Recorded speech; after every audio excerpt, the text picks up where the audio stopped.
নামাজ নাই যার, ইমান নাই তার। নামাজ নাই যার, জানাজা নাই তার। আল্লাহর ফেরেশতার পর্যন্ত তোমার দিকে তাকিয়ে থাকে, তুমি কেন নামাজ পড়ো না, কেন নামাজ পড়ো না? কবরের প্রস্তুতির জন্য প্রথম যে আপনার আইডেন্টিটি থাকতে হবে, আপনার পরিচিতি থাকতে হবে, সেই পরিচিতির নাম হলো নামাজ। আপনাকে কবরে রাখার পর, আমাকে কবরে রাখার পর ফেরেশতা চলে আসে। ফেরেশতা আসার পর রূহটাকে আবার ফিরিয়ে দেওয়া হয়, বসানো হয়, প্রশ্ন করা হয়, প্রশ্নের উত্তর দেওয়া হয়। ভালো হলে জান্নাত হয়, আর যদি খারাপ হয় দুজকের টুকরা হয়ে যায়। আমাদের দেহটাকে মাটির সাথে মিশিয়ে দেওয়া হয়, মাটির সাথে মিশে যায়। কিন্তু আমাদের আখেরাতের পথিক যখন আমাদের আখেরাতের জন্য উঠানো হবে, তখন মাটি থেকে আমাদের দেহগুলিকে একত্রিত করা হবে। আপনাদের যে কবরস্থানের জন্য দোয়া করছেন, বাসির জন্য দোয়া করছেন, ওনাদেরকে কবরে রাখার সময় কি বলছিলেন বলেন তো? না না, মিনহা খালাকনাকুম ওয়া ফিহা নুঈদুকুম ওয়া মিনহা নুখরিজুকুম তারাতান উখরা। আল্লাহু আকবার বলি। বুঝা বলছেন না বুঝা বলছেন? হ্যাঁ, বুঝে বলেন নাই যে কি বললেন? আপনার বাবাকে রাখলেন, দাদাকে রাখলেন, পাড়া প্রতিবেশীকে রাখলেন, রাখার সময় সবাই সম্মিলিতভাবে এইভাবে বলছিলেন। আমি গত কয়েকদিন আগে এক এলাকায় গেলাম, তো জানাজার পরে দোয়ার জন্য অপেক্ষা করলাম, দেখলাম সব একত্রিত। আমি বলার পরে সব অধিকাংশ মানুষ থাকলো। আমি একটু দূরে দাঁড়ানো, একজন হুজুর এই দোয়াটা পড়তেছিলেন, আর সবাই তার সাথে এক হয়ে বলতেছিল। আমার ধারণা হলো সবাই বলেছে ঠিকই, সবাই বুঝে নাই। ঠিক কথা ঠিক আছে কি না? যেই জিনিসটা বুঝলেন না, এই জিনিসটা বলে কি ফায়দা আছে বলেন? যেই জিনিসটা বুঝলেন না, যে আপনি কবরে যাকে রাখছেন তাকে কি বলছেন? আপনি যখন কবরে রাখেন, ওই কবরবাসীকে উদ্দেশ্য করে বলছেন মিনহা খালাকনাকুম, এই মাটি থেকে তোমাকে সৃষ্টি করা হয়েছে। আচ্ছা, মাটি থেকে মানুষের কোন অংশ সৃষ্টি করা হয়েছে? দেহ। আর আমাদের রূহ আল্লাহর তরফ থেকে ওয়ার্ডার, সুবহানাল্লাহ। মাটি থেকে নির্যাস সৃষ্টি করা, মাটির নির্যাস দিয়ে আমি সৃষ্টি হয়েছি। এর জন্য আপনি যখন কবরে রাখেন তখন আপনি বলেন মিনহা খালাকনাকুম। সুবহানাল্লাহ বললেন না? আপনি তাকে রেখে বলতেছেন মিনহা খালাকনাকুম, মাটি থেকে তোমাকে সৃষ্টি করা হয়েছে। যখন তাকে বলছেন মাটি থেকে সৃষ্টি করা হয়েছে, তখন তার সাথে কি রূহ আছে? তাহলে আপনি কি বলতেছেন? কারে বলতেছেন? মাটিকে বলতেছেন। তোমাকে মাটি থেকে সৃষ্টি করা হয়েছে, ওয়া ফিহা নুঈদুকুম, আর এখানে আমি তোমাকে আবার স্থাপন করছি, এখানে রেখে যাচ্ছি। মাটির সাথে তোমাকে আবার মিশিয়ে দেওয়া হবে, এখানে রেখে যাচ্ছি। তাহলে বোঝা গেল মাটি থেকে সৃষ্টি, মাটিতে আবার দিয়ে যাচ্ছেন। শেষ না, ওয়া ফিহা নুঈদুকুম ওয়া মিনহা নুখরিজুকুম, আবার এই মাটি থেকে তোমাকে উঠানো হবে। সুবহানাল্লাহ বলেন না? তাহলে আপনাদের রূহ গেল কই? আপনারই তো প্রমাণ যে শুধু রূহ নিয়ে উঠবে না, দেহ নিয়েও উঠবে। আল্লাহু আকবার, আল্লাহু আকবার। শিখলে ভালো লাগে না খারাপ লাগে? আগামীতে কেউ মারা গেলে তাকে যখন দাফন করবেন, তখন আমার কথা একটু মনে হবে, হুজুর তো বলে গেছিল। ওয়া ফিহা নুঈদুকুম ওয়া মিনহা নুখরিজুকুম তারাতান উখরা, তোমাকে আবার ওই আখিরাতে একত্রিত করার দিনে, সেই দিনে একত্রিত করার জন্য, আখিরাতের জন্য তোমাকে আবার উঠানো হবে। আপনি তো বললেন যে মানুষ শুধু রূহ দিয়ে হয় না, মানুষ কি দিয়ে হয়? মাটি এবং রূহ দিয়ে। সুতরাং দোয়ার ক্ষেত্রে আমরা কমপ্লিট দোয়া করব যে কবরবাসী যারা আছে তাদেরকে যেন আল্লাহ মাফ করে দেন, মাগফিরাত দান করে দেন। আমিন বলি। ওয়ামান আহসানু কাওলাম মিম্মান দাআ ইলাল্লাহ ওয়া আমিলা সালিহান ওয়া ক্বালা ইন্নানি মিনাল মুসলিমিন। তার কথার থেকে শ্রেষ্ঠ কথা কার হতে পারে যে মানুষকে কল্যাণের দিকে ডাকে। এখন কল্যাণটা কি, আমি ভাঙা ভাঙা কথা বলবো, বুঝতে হবে কল্যাণ কি। আজকে গোটা পৃথিবীর মধ্যে কল্যাণ হলো অর্থ আমার চাই, অর্থ বাড়াতে হবে, এটা হলো কল্যাণ। আমাদের রাস্তাঘাট ভালো হতে হবে, এটা হলো কল্যাণ। আমাদের সংসার উন্নত হতে হবে, এটা হলো কল্যাণ। আমাদের ঘর বাড়ি আগে ছিল ভাঙা, সুন্দর হতে হবে, এটা হলো কল্যাণ। আমাদের কাপড় চোপড় সুন্দর হতে হবে, এটা হলো কল্যাণ। আমরা আগে বেশি দূরে যেতে পারতাম না, এখন গোটা পৃথিবী সফর করব, এটা হলো কল্যাণ। আমার গাড়ি সুন্দর হবে, এটা হলো কল্যাণ। আমার খাওয়া দাওয়ার মেনু ভালো হবে, এটা হলো কল্যাণ। গোটা পৃথিবীতে এই কল্যাণ অনেক বেড়ে গেছে, কথা ঠিক আছে কিনা বলেন? গোটা পৃথিবীতে এই কল্যাণ অনেক বেড়েছে। কিন্তু আমি শ্রেষ্ঠতম যুগের দিকে চলে যাই, ওই যুগের নাম হলো শ্রেষ্ঠতম যুগ। মুহাম্মদুর রাসূলুল্লাহ সাল্লাল্লাহু আলাইহি সাল্লাম বলেছেন, খায়রুল কুরুন করনি, সবচেয়ে শ্রেষ্ঠ যুগ হলো আমার যুগ। সবচেয়ে শ্রেষ্ঠ যুগ হলো আমার যুগ। ওই যুগের মানুষগুলির ঘর ভালো ছিল না, ভাঙা ঘর ছিল, কাপড় ছিল না, খেতে পারতো না, পেটে পাথর বাঁধত।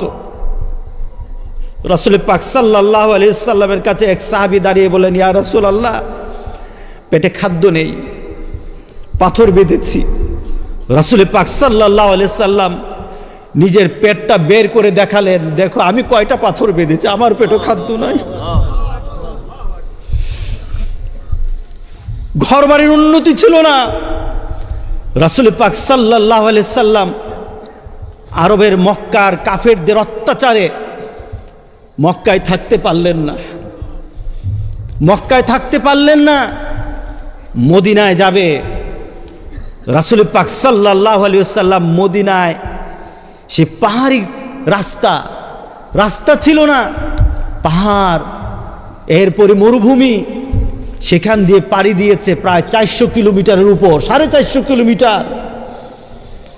রাসূল পাক সাল্লাল্লাহু আলাইহি সাল্লামের সাথে বাহনটাও ভালো ছিল না, পাগুলি ফেটে গেছে পাথরের আঘাতে, পা থেকে রক্ত ঝরেছে। রাসূল পাক সাল্লাল্লাহু আলাইহি সাল্লাম মক্কা থেকে মদিনায় সফর করেছে। রাসূল পাক সাল্লাল্লাহু আলাইহি সাল্লামের সফরে কোনো সুখ ছিল না। কিন্তু আমরা এখন সফর করি, এখন তো 1.5 ঘন্টায় মক্কা থেকে মদিনা ট্রেনে যাওয়া যায়, বাসে যাই, কত উন্নত হয়েছে সবকিছু। কিন্তু রাসূল কোন যুগের কথা শ্রেষ্ঠত্ব ঘোষণা দেয় নাই। রাসূল একটা সমাজকে শ্রেষ্ঠত্ব ঘোষণা দিয়েছেন, যেই সমাজের মধ্যে কোরআন ছিল, যেই সমাজের মধ্যে রাসূল পাক সাল্লাল্লাহু আলাইহি সাল্লামকে মেনে নেওয়ার চাহিদা ছিল, ওই সমাজটা শ্রেষ্ঠ সমাজ। বলে নাই রাসূল যে বড় বড় বিল্ডিং হবে, আর ওই বিল্ডিং যত বেশি বাড়বে ততই শ্রেষ্ঠ হবে।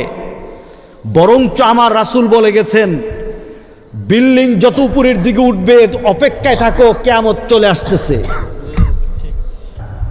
ওই দুবাইয়ে এত উঁচু উঁচু বিল্ডিংগুলি দাঁড়িয়ে আছে যে গোটা পৃথিবীর সবচেয়ে উঁচু বিল্ডিংটা এখন দুবাইতে দাঁড়িয়ে আছে। বোঝা গেল আমার রাসূল বলেছেন, যখন বিল্ডিং উঁচু হবে কিয়ামতের জন্য অপেক্ষা করো। আমরা ঘর উঁচু বানাই, ঘরকে আমরা সুন্দর করি, আমরা সমাজের মধ্যে সব কিছু সুন্দর করে মনে করছি শান্তিতে আছি। বলেন তো শান্তি আছে কি না? হ্যাঁ, সব কিছু সুন্দর। যেখানে রাস্তা ছিল না এখন রাস্তা হয়েছে, যার ঘরে খাদ্য থাকতো না সে এখন পোলাও কুরমা খায়। যে ঘরটা ছিল ভাঙা, ওই ঘরটাতে বিল্ডিং উঠেছে, রং বেরং বিভিন্ন ডিজাইন করা হয়। আল্লাহর কসম খেয়ে বলি, মুসলমানের জন্য এটা সুন্দর না। মুসলমানের জন্য সুন্দর হলো মুহাম্মদ রাসূলুল্লাহ সাল্লাল্লাহু আলাইহি সাল্লামের চরিত্র ধারণ করা। এটা হলো মুসলমানের সৌন্দর্য। কি বলেন, ঠিক আছে কিনা বলেন? মুসলমানের সৌন্দর্য হলো আমার রাসূলের চরিত্র যার মধ্যে আছে, সে হলো রাসূলের সবচেয়ে শ্রেষ্ঠ। আবু বকর, হযরত আবু বকর সিদ্দিক রাদিয়াল্লাহু তাআলা রাসূল পাক সাল্লাল্লাহু আলাইহি সাল্লামের যুদ্ধের ঘোষণা দিলেন। যুদ্ধের ঘোষণা দেওয়া হলো। যুদ্ধ ঘোষণার পর রাসূল পাক সাল্লাল্লাহু আলাইহি সাল্লাম বললেন, তোমরা আমাকে কিভাবে সহযোগিতা করবা, কার কাছে কি আছে? সাহাবায়ে কেরাম বাড়ি থেকে বিভিন্ন জিনিস এনে দিলেন। হযরত উমর তার সম্পত্তির অর্ধেকটা এনে দিলেন। হযরত উসমান একটা পুরা ব্যবসার অংশটা দিয়ে দিলেন। হযরত আবু বকর সিদ্দিককে দেখে না, সবাই যার যার ক্ষমতা অনুযায়ী ইসলামের জন্য রাসূলের ডাকে সাড়া দিয়ে সেখানে দান করা আরম্ভ করল। মহিলাদের শরীরে কোনো স্বর্ণ ছিল না, সব খুলে দিয়ে দিল ইসলামের জন্য, সব বিলীন করে দিল। রাসূল পাক সাল্লাল্লাহু আলাইহি সাল্লাম এদিক ওদিক তাকায়। রাসূল পাক সাল্লাল্লাহু আলাইহি সাল্লাম বলেন, আমার আবু বকর কোথায়? সুবহানাল্লাহ, আমার আবু বকর কোথায়? হযরত আবু বকর সিদ্দিক রাদিয়াল্লাহু তাআলা একটা খাম্বার পাশে দাঁড়ানো, রাসূলের ডাক শুনে উপস্থিত হলেন। আবু বকর, তুমি কি আনছো?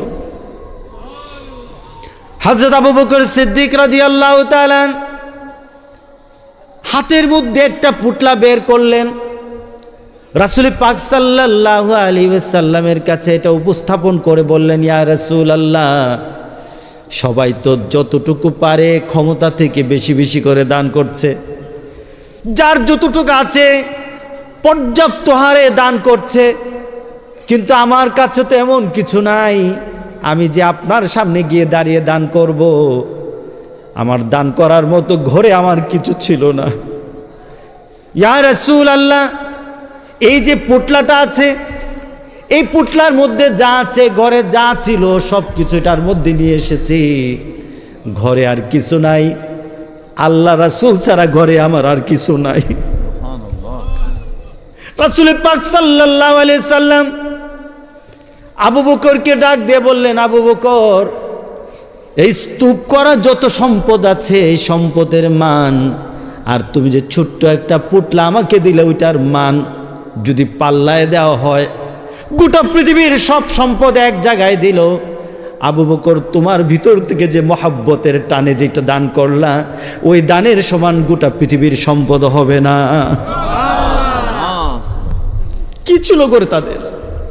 কি ছিল করে?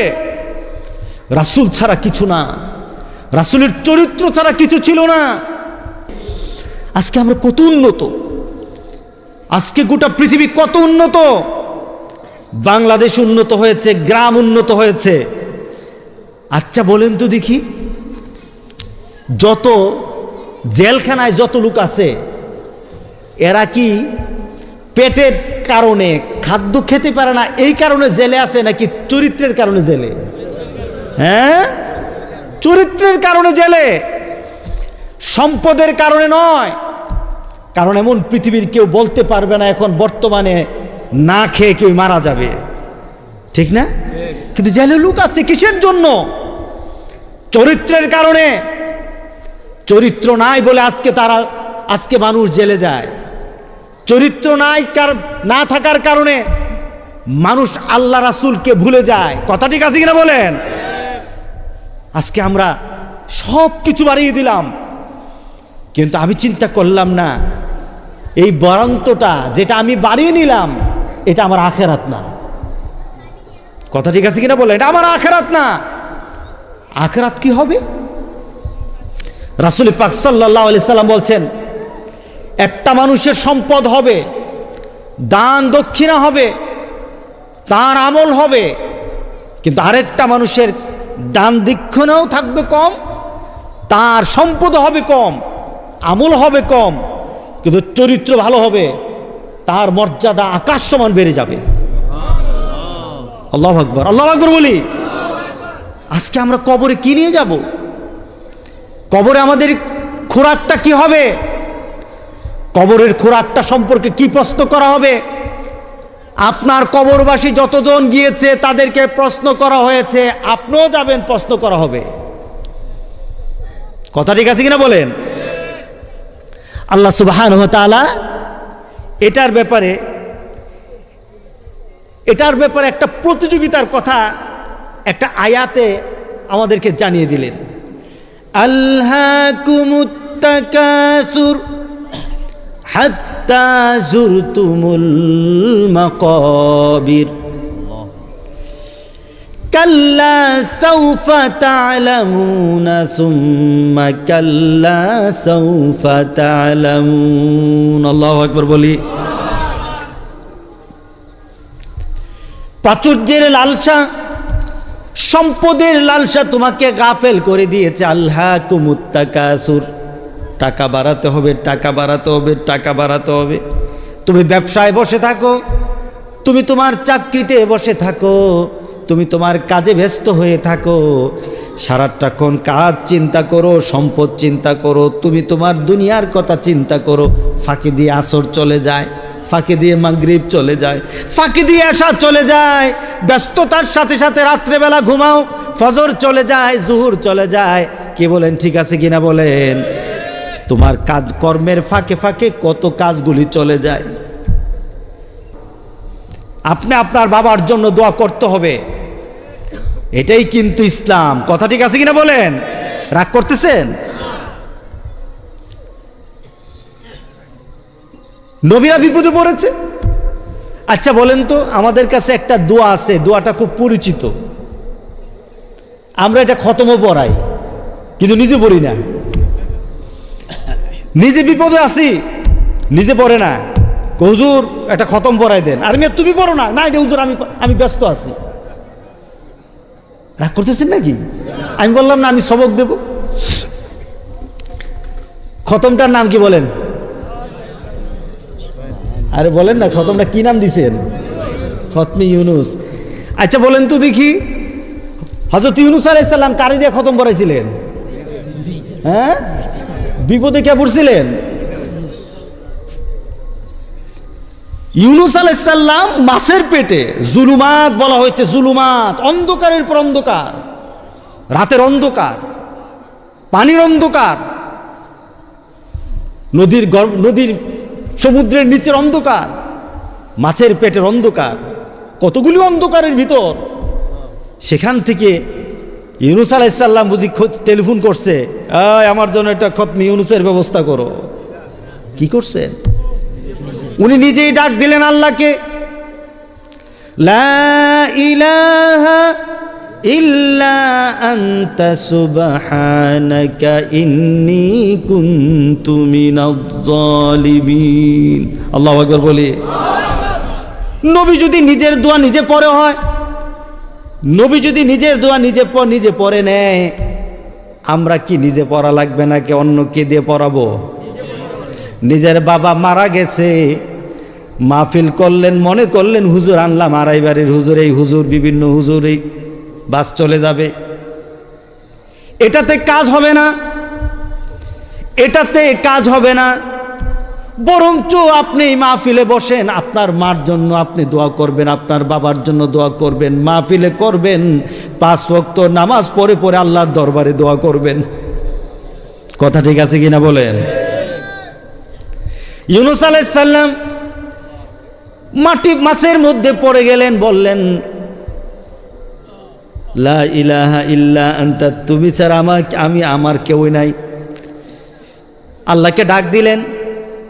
আল্লাহ সুবহানাহু ওয়া তাআলা ইউনুস আলাইহিস সালামের ডাক তো শুনলেন। ফাস্তাজাবনা লাহু ওয়া নাজ্জাইনাহু মিনাল গাম ওয়া কাযালিকা নুনজিল মুমিনিন। আল্লাহু আকবার বলি। আল্লাহ বলতেছে ফাস্তাজাবনা লাহু ওয়া নাজ্জাইনাহু মিনাল গাম, তুমি আমারে ডাকলা আর আমি তোমার যত পেরেশানি আছে দূর করে দিলাম। কে ডাক শুনলেন? কার ডাক শুনলেন? ইউনুস আলাইহিস সালাম। সুবহানাল্লাহ, সুবহানাল্লাহ। কথাগুলি নিজের ভিতরে যখন নিজে নিজে কথা বলি, পুলকিত হই যে একজন নবী আল্লাহর কাছে ভিক্ষা চায়, বিপদ থেকে বাঁচাও। আর আজকে আমরা বিপদে পড়লে মাজার খুঁজি, হুজুর খুঁজি। কথা ঠিক আছে কিনা বলেন? গোটা পৃথিবীর কেউ কাউকে বাঁচাতে পারবে না আমার আল্লাহ ছাড়া। কথা ঠিক আছে কিনা বলেন? কার কাছে চাইতে হবে? হাতটা উপরের দিকে দেই। কার কাছে চাইতে হবে? আমি পরিবর্তনের জন্য কথা বলি, আমি নিজে পরিবর্তন হতে চাই। ওই কবরের জন্য দোয়া করেন। কত বড় দুঃসাহস আপনার!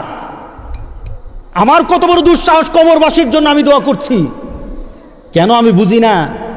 কবরবাসীর যারা ছিল, এখানে বসে এমন ব্যক্তি কথা বলেছে, এখানে বসা ছিল এমন ব্যক্তি বসা ছিল না? এই যে হ্যাঁ হ্যাঁ আলিম সাহেব বসা ছিল না? আমি মাহফিল করেছি। আলিম সাহেব কোথায়? আমার বাবা কোথায়? এখানে বসে কথা বলেছে। কোথায় আমার বাবা? কত বড় সাহস আমার! দুঃসাহস! আজকে কবরবাসী নিয়ে কথা বলি, চিন্তা করতে পারি না। আল্লাহ এটাই বলেন, আলহাকুমুত তাকাসুর হাত্তা যুরতুমুল। তুমি একটা প্রতিযোগিতার মধ্যে পড়ে গিয়েছো। এটা হলো তোমার সম্পদ বাড়ায়, সম্পদ বাড়ায়, সম্পদ বাড়ায়। ব্রেইনের মধ্যে কোনো সম্পদ বৃদ্ধির বাইরে আর কোনো চিন্তা নাই। কিভাবে আমার বাড়িঘর সুন্দর হবে, কিভাবে আমার ঘর সুন্দর হবে, কিভাবে আমার সংসার বড় হবে, কিভাবে আমার ক্ষমতা বেশিক্ষণ থাকবে। কথা ঠিক আছে কিনা বলেন? আমার তো এর বাইরে চিন্তা হয় না। আমার ব্রেইনের একটা অংশ তো রেখেই দিতে হবে আখিরাতের জন্য। আল্লাহু আকবার বললেন না? হাত্তা যুরতুমুল মাকাবির। তোমার অবস্থা কি হয় যখন কবরের কাছে যাও? যখন কবরে যাওয়া পর্যন্ত তুমি ভুলো না যে কি করতে হবে, বাড়াতে হবে, বাড়াতে হবে। বিদেশে যাওয়ার সময় এয়ারপোর্টে ইন্টারভিউ হয়, ইমিগ্রেশন হয়, সেখান থেকে সিল দেওয়া হয়। এখান থেকে আমার ইমিগ্রেশন হবে। আমার ইমিগ্রেশনে প্রশ্ন করা হবে, মার রাব্বুকা ওয়া মা দীনুক ওয়া মান হাদার রাজুল বুইসাত ফিকুম। তোমার রবকে, তোমার দিন কি? এই যে উনি কে, নবীকে? দুনিয়াতে যারা এই ইন্টারভিউর জন্যে আমল এবং আখলাক দিয়ে প্রস্তুতি নিয়েছে, ইমান, আমল, আখলাক, কয়টা? ইমান, আমল, আখলাক, এই তিনটা দিয়ে যারা প্রস্তুতি নিয়েছে তাদের জন্য সেখানে সাথে সাথে প্রশ্নের সুযোগ হয়ে যাবে। তারা বলবে, মার রাব্বুকা রাব্বুনাল্লাহ ওয়া মা দীনুক দীনুনাল ইসলাম ওয়া মান হাজার রাজুল বুইসাত ফিকুম মুহাম্মাদুনা নবিয়ুনা ওয়া রাসূলুনা সাল্লাল্লাহু আলাইহি ওয়াসাল্লাম। জোরে বলেন সুবহানাল্লাহ। ওই প্রশ্নের উত্তর আমাদেরকে মুখোমুখি হতে হবে কিনা বলেন? যদি হতে হয়, আজকে কবরবাসীর জন্য দোয়া হবে, আর এখানে সবার জন্য প্রস্তুতি হবে। কথা ঠিক আছে কিনা বলেন? কবরবাসীর জন্য দোয়া, আর জীবিত যারা আছে তাদের জন্য প্রস্তুতি। তাদের জন্য প্রস্তুতি। কিসের প্রস্তুতি নাও? এখন গিয়ে তোমার ঘুমের প্রস্তুতি আছে। এখন গিয়ে তোমার ঘুমের প্রস্তুতি আছে। তোমার বিছানা ফিট, মশারি টাঙানো হবে, বিছানাটাকে পরিষ্কার করা হবে। তুমি লাইটটা পর্যন্ত জ্বালিয়ে ঘুমাবে না। তোমার একটা ঘুমের একটা পরিবেশ আনবে তুমি। এটার একটা প্রস্তুতি তোমার জেহেনের মধ্যে ঘুরে। কিন্তু কেন তোমার কবরের ঘরটা প্রস্তুত করার তোমার সেই জেহেনের মধ্যে ঘুরে না? কবরটাকে প্রস্তুত করার সেই ধরনের মানসিকতা তোমার মধ্যে কেন সৃষ্টি হয় না? ছোট্ট ঘুমের জন্য এত প্রস্তুত। আজকে চলেন আমরা সেই কবরের জন্য একটু প্রস্তুতি নিই। কারা কারা রাজি আছি দেখি। নারায়ে তাকবীর, আলহামদুলিল্লাহ। নারায়ে তাকবীর, এই আওয়াজটার মধ্যে, আল্লাহু আকবার আওয়াজটার মধ্যে ওয়ালা জিক্রুল্লাহ আকবার, অর্থাৎ আল্লাহু আকবার যে ব্যক্তিটা মুখ দিয়ে বের হয় আল্লাহ তাকে বড় বানায় দেয়। কারণ আপনি এটা নিয়ে মেন করে কোন আমার ভাই তোমার ভাই, এই সময় আওয়াজ বাড়ি কেমনে? চা দীক্ষা বুঝি নাকি? চা খাওয়া যাবে না। কথা ঠিক আছে কিনা বলেন? চা খাওয়া যাবে না। আল্লাহ আমাদেরকে কবুল করুক। কবরের প্রস্তুতির প্রথম পরিচয়, আগে পরিচয় থাকতে হবে, এরপর না কবরের প্রস্তুতির জন্য প্রথম যে আপনার আইডেন্টিটি থাকতে হবে। আপনার পরিচিতি থাকতে হবে, সেই পরিচিতির নাম হলো নামাজ। বলেন কি? আবার জোরে বলেন। নামাজ পড়বে না কে কে? মরা মানুষ নামাজ পড়ে না, কবরবাসী নামাজ পড়ে না, যারা বেঈমান তারা নামাজ পড়ে না, এছাড়া যারা ইমানদার তারা নামাজ পড়ে। কথা ঠিক আছে কিনা বলেন? এখন এই আপনাদের এখানে এই গ্রামে মরা যারা নামাজ পড়বে না তারা মনে করবেন মরা, কবরবাসী। এদের জন্য দোয়া করা দরকার। তাদের জন্য লিখে দিবেন যে বেনামাজি কবরবাসী, বেনামাজি মরার জন্য দোয়া হবে। এই মাহফিলে আমি আসবো ইনশাআল্লাহ। বেনামাজি মরা, বেনামাজি কি মরা? মরা, এটি জীবিত না। গ্রামের সংখ্যা বেশি না কম? হ্যাঁ, আপনাদের এখানে কম। মসজিদ কয়টা? হ্যাঁ, 11টা মসজিদ। আলহামদুলিল্লাহ, এটা তো পুরো বাংলাদেশের মসজিদ এক কেন। আলহামদুলিল্লাহ, আলহামদুলিল্লাহ। নামাজে বাড়াতে হবে। আমি যেই কথাটা বলেছি, নামাজ নাই যার, ইমান নাই তার। নামাজ নাই যার, জানাজা নাই তার। নামাজ নাই যার, আজকের দোয়া তার জন্য না। কথা ঠিক আছে কিনা বলেন? দোয়া করি। ও যুবকেরা, নামাজ পড়তে ভালো লাগে না? হ্যাঁ, জানো যুবক, এই বৃদ্ধ মানুষটা যখন সিজদা দিবে, তার সিজদা আল্লাহর আরশে যত ভালোবাসার, যুবক তোমার সিজদাটা তার থেকে লক্ষ গুণ ভালোবাসার, লক্ষ গুণ ভালোবাসার। তুমি যখন সিজদা দাও, আল্লাহর ফেরেশতার পর্যন্ত তোমার দিকে তাকিয়ে থাকে। তুমি কেন নামাজ পড়ো না? কেন নামাজ পড়ো না? যুবকরা মসজিদে যায় না, বিড়ি টানে, নামাজে যায় না। তুমি কি মনে করছো এই দোয়া দিয়ে বুঝি কাজ হবে? তুমি নামাজের মধ্যে গিয়ে তোমার অন্তরের আলো সৃষ্টি করো, আর হাত পেতে বলো রব্বির হামহুমা কামা রব্বায়ানি সগীরা। তুমি যখন কবরবাসীর জন্য হাতটা তুলে দোয়া করবে, তোমার আলোর নূর আল্লাহর আকাশ পর্যন্ত পৌঁছে যাবে, আকাশ পর্যন্ত পৌঁছে যাবে। আল্লাহ সবাইকে কবুল করুক। সবাইকে না একটু তোবা করতে, তোবা করবেন তো সবাই? সবাই বের আস্তাগফিরুল্লাহ, আস্তাগফিরুল্লাহ, আস্তাগফিরুল্লাহ হিল্লাযী লা ইলাহা ইল্লা হুয়াল হাইয়ুল কাইয়্যুম ওয়া আতুবু ইলাইহি। রব্বানা যালামনা আনফুসানা ওয়া ইল্লাম তাগফির লানা ওয়া তারহামনা লানা কুনান্না মিনাল খাসিরিন। আয় আল্লাহ, আমাদের জীবনের কবিরা গুনাহ, সাগীরা গুনাহ, জানা গুনাহ, অজানা গুনাহ, সকল গুনাহ হইতে তোমার কাছে ক্ষমা চাই। আয় আল্লাহ, মালাকাল মউত আসার আগ পর্যন্ত তোমার হুকুম মতো, তোমার হাবিবের নিয়ম মতো চলার ইমানি শক্তি, শারীরিক শক্তি দান করে দাও। আমিন, আমিন ইয়া রাব্বাল আলামিন।